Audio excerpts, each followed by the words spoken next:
Oui, c'est un épisode de Noël, mais on fait simple. Pas de déguisement. Non, t'inquiète, on avait dit que j'étais pas déguisé en Père Noël, je le fais pas. Tu me promets, t'es pas en Père Noël. Ah non, je t'assure, je suis pas en Père Noël. C'est des clochettes que j'entends? Non. Salut à tous, dans ce nouveau numéro de Tu Comics Quoi, on va conclure le cycle Jeff Lemire entamé par Paula la semaine dernière, qui vous a présenté son travail chez Marvel sur la série Thanos.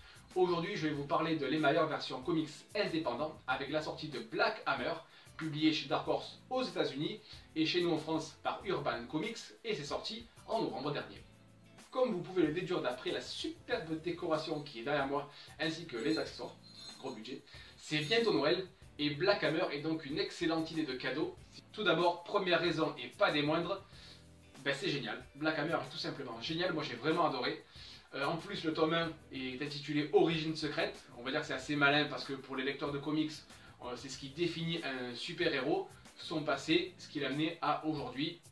Donc c'est plutôt une bonne idée. Jeff Lemire présente dans ce premier tome une équipe de super-héros qui apparemment vient d'une autre dimension. Ils sont bloqués dans un bled paumé au fin fond des États-Unis, on ne sait pas pourquoi.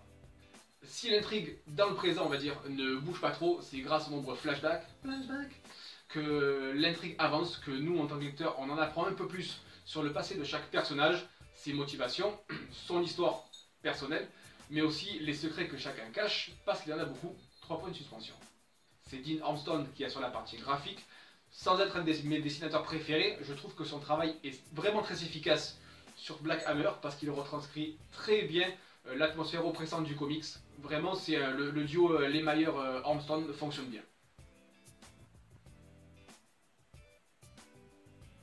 Alors bien sûr, j'ai noté certaines références ou certains clins d'œil à d'autres comics, je citerai Watchmen ou Swamp Thing, mais à mon sens vraiment rien de choquant et j'ai vraiment été emballé par cette histoire et vraiment je vous conseille de la lire.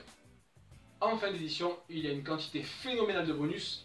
En ce qui me concerne vraiment, j'adore les bonus, d'ailleurs j'incite les éditeurs à rajouter des bonus à la fin de leur édition. Je trouve ça très intéressant de regarder, d'observer les croquis, les schémas, tout ça. Moi en tant que lecteur, c'est vraiment quelque chose que j'adore et que je regarde quand j'achète un comics, donc amis éditeurs, pensez-y. Je dis donc qu'il y a beaucoup de bonus, on trouve des croquis, une fiche d'identité de chaque personnage, on trouve des couvertures alternatives, tout ça réparti sur une vingtaine de pages.